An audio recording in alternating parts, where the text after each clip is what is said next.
Purihin ang ating Panginoon. Sa hapong ito ay patuloy tayong magpapasalamat sa Diyos sa kanyang kabutihan na ginagawa sa atin.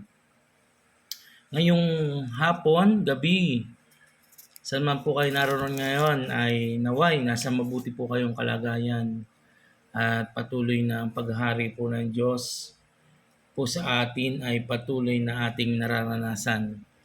Ngayon pong hapon, gabi ang ating Panginoon ay pinagkalooban ako ng biyaya na makapagbahagi ng mensahe po ngayon na pinagkalooban po makapagbahagi sa ating devotion na nag-e-ere tuwing gabi, alas 7 ng gabi at nasa ika-42 na po tayo ng ating prayer and fasting daily devotion na may tema po na to me, to be committed unto the Lord.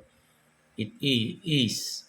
May 4 na objective po dito. Ang sabi po dito ay may personal view on what it is to be committed unto the Lord. Number 2, my personal experience or struggle on staying committed unto the Lord.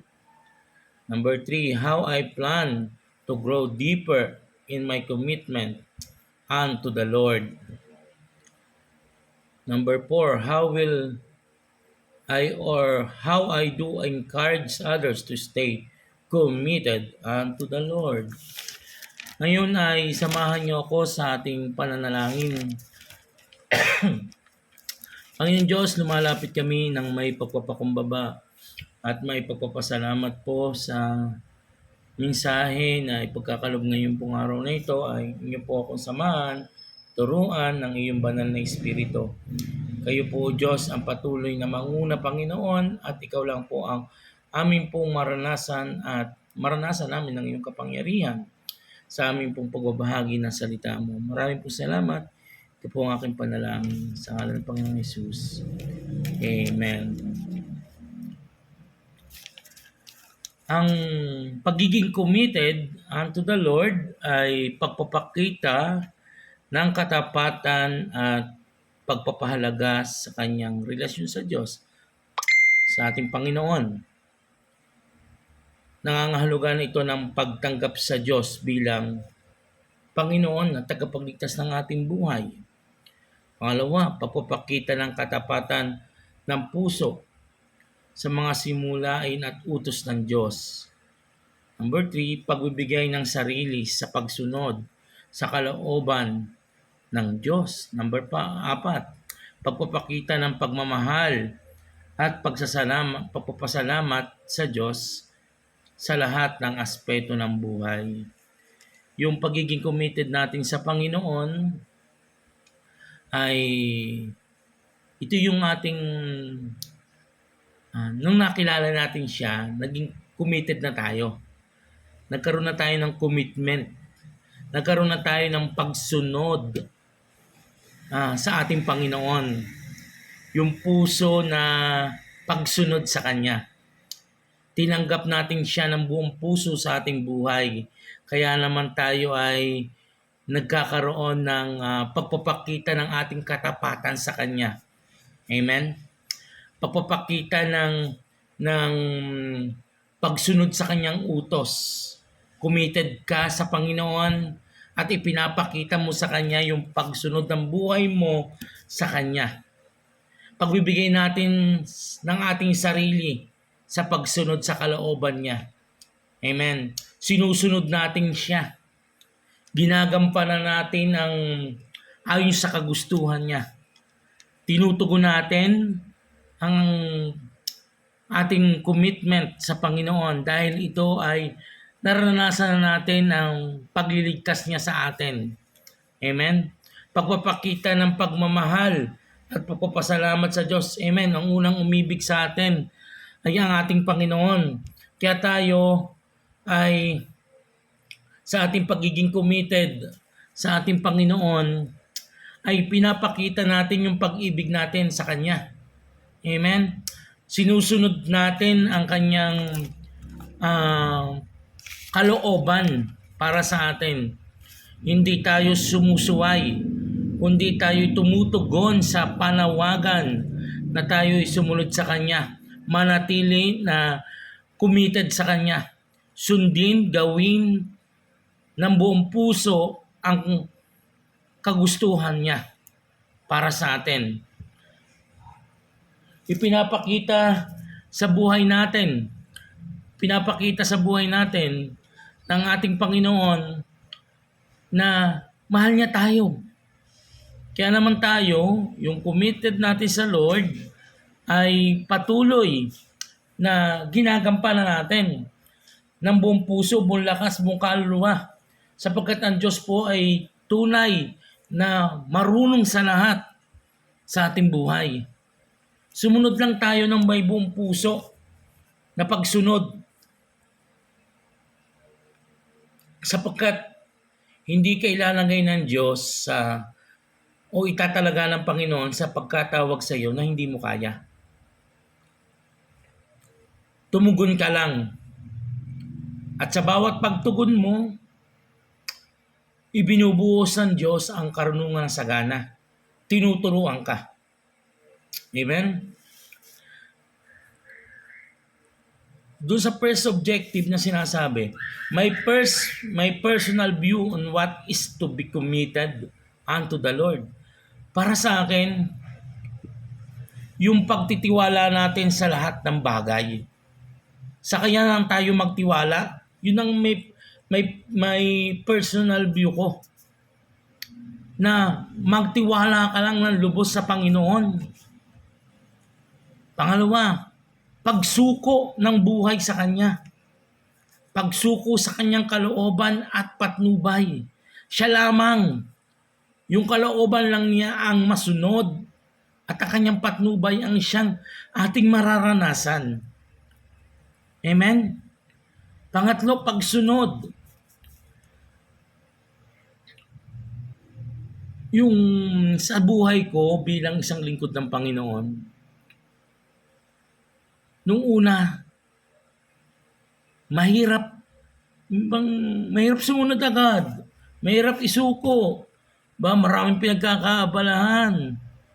Pero habang tumatagal, habang lalo pang nakikilala ko ang Diyos, natututo ako sumunod. Nagkakaroon akong puso na pagsunod sa Kanya. Yung commitment ko sa Kanya ay lalong lumalalim. Lalong ginugusto ko yung mas makilala ko pa siya at maipakilala siya sa tao. Amen? Sa aking buhay, ang aking pagiging committed sa Panginoon ay kumikilos ayon sa kalooban, ayon sa kagustuhan ng Diyos. Kumikilos ako ayon sa kagustuhan ng Diyos. Magpakita ng pag-ibig at paggalang. Pagiging tapat sa lahat ng oras sa Panginoon. Amen. Pangatlo, magtiwala sa Kanya sa mga pagsubok at hamon na kinakaharap. Magtiwala ka. Amen. Magtiwala ka lang. Sapagkat ang Panginoon naman, once na kayo nagtiwala sa Kanya, hindi Kanya pamabayaan. Hindi Kanya pababayaan sapagkat siya yung Diyos mo eh. Doon ka naglilingkod eh. Doon ka committed ka sa Kanya eh. At siguradong hindi Kanya pababayaan. Amen? Kikilos yan sa buhay natin. Kikilos yan sa atin. Yung Kanyang pagsama, pagbibigay sa atin ng yakap, ipararanas niya yung pag-ibig niya sa atin, magtiwala lang. Amen? Sa anumang hamon o pagsubok na pinagdadaanan natin, sa Diyos lang tayo umasa. Sa Diyos lang tayo magtapat. Sa Diyos lang tayo magtiwala. Amen po ba? My personal experience, marami. Pero hindi ko makakalimutan yung experience ko nung pagtugon ko sa panawagan bilang lingkod ng Diyos. bilang pastor. Struggle talaga ako noon. Kasi ayaw ng merong kapatid akong ayaw na pag-aralin ako sa Bible School. Lalo saan daw ako kukuha. Yan. Struggle ako na nagsisimula pa lang. Sagutan ako, pinaglaban ko yung aking pananampalataya. Nasabi ko, ang Diyos magpo-provide ng lahat ng pangangailangan natin. Struggle din ako doon sa nararamdaman kong pisikal. Pero pinaglaban ko, sabi ko, Lord, pinagaling mo na ako. Hindi mo ako pababayaan. Plus itong paglilingkod ko, nung una, walang-wala. Sabi ko, saan ako kukuha? Kailangan ko din magtrabaho. Struggle ako doon. Gusto kong sumunod sa Diyos, pero wala naman akong pagkukunan ng mga bagay na kailangan ng aking sarili. Talaga sabi ko, Lord, sa iyo ko isinusuko. Sa iyo ko, yung commitment ko sa iyo, alam ko hindi mo ako pababayaan. Grabe naman ang Diyos, sabi sa, hindi niya ako talaga pinabayaan. Marami mang struggle o na-experience ako. Meron pang experience ako na noong tinanggap ko ang Panginoong Jesucristo bilang Panginoong tagapagligtas na habang ako'y nagpapatuloy, marami akong kaibigan na tumalikod sa akin. Maraming kaibigan akong sinasabi, sobrang banal mo na. Hindi ko na sila naging kaibigan. Kasi hindi na ako nagiinom ng alak. Kasi sila nagiinom pa ng alak. Yung tinatawagan ako dati, nang unang-una pa lamang ay, Miguel, parin mo lahat. Tayo ng alak. Tinatanggihan ko. Nilalaban ko yung pagkilala ko sa Diyos, paglaya ko sa kasalanan. Talagang struggle. Meron time pa nga po na experience ko. Isa pa ito. Nagpapatuloy ako sa paglilingkod. Struggle ko yung may mga mga tao na nagpapapray na talagang nahihirapan na sila sa kanilang buhay, may sakit, may karamdaman, hindi na nila kaya. Tapos pinagpipray ko, tapos namatay. Ngayon, struggle sa akin yun. Sabi ko, Lord, bakit ganito? Pinagpray ko, bakit namatay? Ako po naman ay nagsasabi na sila'y gagaling, ganyan. Sabi ko naman, ay kalooban ng Diyos ang masusunod. Pero nag-struggle ako doon.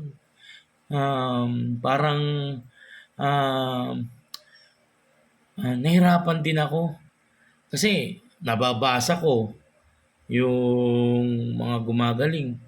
Pero ako'y nagpapasalamat sa Lord. Yung struggle ko ngayon, nakalaya ako. Kasi hindi ako pinatunayan ng Diyos sa akin mismong sarili na ako'y pinagaling niya. At may mga tao na pinagaling din na kinananalangin. Talagang kalooban talaga ng Diyos. Yun ang na-experience ko na habang tumatagal ka sa ministry ng Panginoon at nagpapatuloy ka, nagkukumit ka sa pagtugon sa Kanya na paglilingkod, maraming mga experience ang iyong mararanasan sa buhay mo bilang naglilingkod ka ng tapat. At salamat sa Panginoon dahil hindi niya ako pinabayaan. At ang naging panlaban ko o ang ginawa ko para lalo akong lumalim sa commitment sa Panginoon ay nagkaroon talaga ako ng palagi ang oras sa Panginoon sa pananalangin. Kasi itong panlaban ko, yung lagi ako nakikipag-usap sa Panginoon, laging nagbabasa ng Biblia para lalong lumalim ang pananampalataya at mabusog ng aking espiritual. Kasi pag walang paglago o paglalim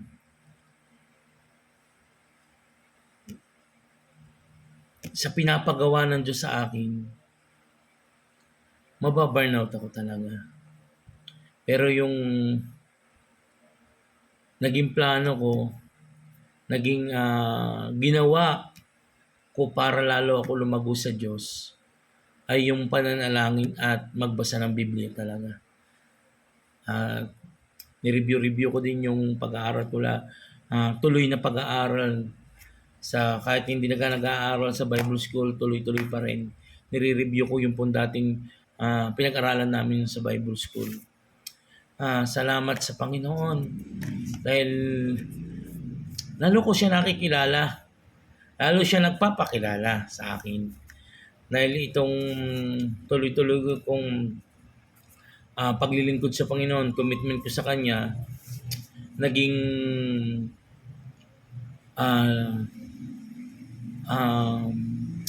lagi ko naranasan yung pag-ibig niya sa akin. At nagkakaroon ako ng kapayapaan sa puso. Kapag may tanong ako sa Kanya, nasasagot. Kasi sinasagot niya ako sa panalangin, sinasagot niya ako sa Kanyang mga salita. Ito yung naging growth, sabi nga, how I plan to grow deeper in my commitment unto the Lord. Lalo pang magpakalalim. Anong plano mo para lalo ka magpakalalim? Yun nga, magbasa ka ng Biblia, manalangin ka, mag-devotion ka, sapagkat yung devotion mo, yan ay talagang nakikipag-ugnayan ka sa Diyos na tapat na nagsasabing hindi ka niya iiwan, hindi ka niya pababayaan. Sa buhay natin, siguraduhin natin na habang tayo ay tumutugon sa panawagan at nagkaroon tayong commitment sa paglilingkod sa Kanya, ang pinakamabisang panlaban para lalo ka pang lumalim sa Kanya, yan nga po. Magbasa ka ng Biblia at manalangin sa Kanya. Ang Diyos po tumutugon lahat sa panalangin. Humingi ka lang, kumato ka lang, manap ka lang. Tutugunin ka ng Lord. Yes or no? O wait. Ibibigay ng Diyos ang lahat ng iyong panalangin. Sa pagbabasa naman ng Biblia, napakalaking tulong po ito sa akin. Nalalaman ko po lalo ang mga salita niya. At higit sa lahat, huwag ka mananangan sa sarili mong kakayahan, kundi manangan ka sa banal na Espiritu ng Diyos. Na para ka lalong lumago, Holy Spirit, turuan mo ako. Holy Spirit, i-guide mo ako. Holy Spirit, magsalita po kayo. Holy Spirit, ikaw manguna sa lahat ng gagawin ko. Laging sumandal o isang guni sa Holy Spirit na siya ang manguna at patuloy kang makakakilos o makakagawa ng commitment mo sa Diyos. Amen.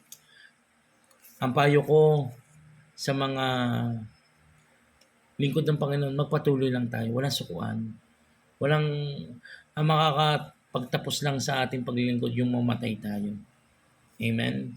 Yung mawala tayo dito sa mundong ito. At least, bago tayo mawala, ay nagawa na natin ang trabaho natin sa Panginoon. Amen? Mag-stay ka lang kung nasasaan ka ngayon na commitment mo sa Panginoon. Mag-stay ka lang kung nasasaan kang naglilingkod ngayon. Ipakita mo, hingin mo sa Panginoon, Lord, tulungan niyo po ako sa pinapagawa mo sa akin, sa paglilingkod ko sa iyo. At sa kabila ng maraming pagsubok o problema na pagdadaanan, ito yung mga hamon sa atin yung pagsubok at problema. Kung meron tayong mga pinagdadaanan na ito, siguraduhin natin na tayo busog ng salita ng Panginoon. Kapag dumaan ito, dadaan lang talaga. At patuloy tayong pangungunahan ng Diyos. Kalooban niyang masunod at patuloy na tayo ng na ikaw ang Panginoon ang aming tagapagligtas at Panginoon ng aming buhay, na siyang patuloy na mangunguna. Ini-encourage ko po na mas maganda, mas malalim, kausapin mo palagi ang Lord at magbasa ka ng Biblia. Mag-notes ka. Pag-aralan mo yung mensahe niya sa tulong po ng Banal na Espiritu. Huwag lang basa. Ano ba yung sinasabi ng salita ng Diyos? Inyong basahin muli. Basahin ang basahin. Hingin sa Lord, sa Panginoong Jesucristo, ang kanyang Holy Spirit, na siyang naging katuwang natin, na patuloy na mag-stay committed unto the Lord. Mag-stay tayo sa pinagpagawa ng Diyos. Walang ayawan, walang bitawan, walang sukuan. Magpatuloy tayo dahil mahal tayo na ng ating Panginoon. Amen ba? Tayo po ay manalangin. Panginoon Diyos, lumalapit po ako sa iyong harapan ng may papapakumbaba. Ikaw ang Diyos na tapat na aming pinaglilingkuran. Ama, dalangin ko po, Ama, sa gabing ito ay patuloy niyo kaming ingatan, bantayan sa aming mga pinaggagawa na trabaho sa iyo, O Diyos. Kami nagkukumit ang aming mga sarili na ikaw ang magturo, magbigay sa amin sa galang karunungan at pinapaubaya na po lahat namin, Panginoon, sa iyo ang buhay namin. Sa iyo lamang po namin tinatalaga ito. Sa iyo lang po kami nagpapasalamat ito, Panginoon. Lord, salamat po sa iyong kabutihan at kabaitan mo, Panginoon. Patuloy ka namin itinataas, sinasamba at pinupuri, pinasasalamatan. Salamat din po sa pagbibigay niyo po sa amin ng biyaya, Panginoon, in Jesus' name. Salamat po sa mga pagpapalang natatanggap namin. Salamat po, Ama, dahil ikaw ang Diyos na tapat na aming pinaglilingkuran. Ngayon, Panginoon, aming itinatalaga ang aming sarili na sa iyo lang kami magkukumit, sa iyo lang po kami susunod, sa iyo lang ang aming puso. Malalo namin hinihingi ang relasyon namin sa iyo, lalo pang magpakalalim mo, Diyos. Madalangin ko din po, Panginoon, na sa gabing ito ay patuloy niyang ingatan, bantayan ang mga kapatid ko sa pananampalataya, saan man po sila naroroon. Ganoon din po yung mga may nararamdaman pisikal, spiritual, Panginoon. Ikaw, Diyos, ang patuloy na magparana sa amin ng kalakasan, O Diyos, sapagkat ikaw ang patuloy na magre-restore sa amin, Ama. Ama, pagalingin niyo po si Dimple Alcones. Sa ngalan mo, Panginoong Jesus, in Jesus' name. Pagalingin din po ang kambal na anak ni Royet. Sa ngalan mo, Panginoong Jesus, in Jesus' name, in Jesus' name. Ubot po nito pong Panginoon. Pagalingin niyo po. Ganon din po ang likod mo, Panginoon, yung ubo ko po, O Diyos, ay ito po'y pinalaya mo na at pinagaling mo na. Maraming po salamat, Panginoon. Sa ngalan mo, Panginoong Jesus. Dalangin ko din po, Ama, sa gabing ito ay patuloy na ikaw po ang manguna sa amin, sa aming paglilingkod, Diyos. Pakapuspusin niyo po kami ng banal na dugo at patuloy na basbasan kami ng iyong banal na Espiritu. Turuan niyo po kami, Ama, na maging matapang, masipag, at hindi tamad, Panginoon, sa paglilingkod sa iyo, Ama. Salamat po, Ama. Sa gabing ito ay patuloy ka namin itinataas, sinasamba, pinupuri, Ama. Salamat po, Diyos. Sa pangalan ng Panginoong Jesus, ito po ang aking panalangin sa pangalan ng Panginoong Jesus. Amen and amen. Kingdom blessing po sa ating lahat. Pagpalain po tayo ng Panginoon. Amen and amen.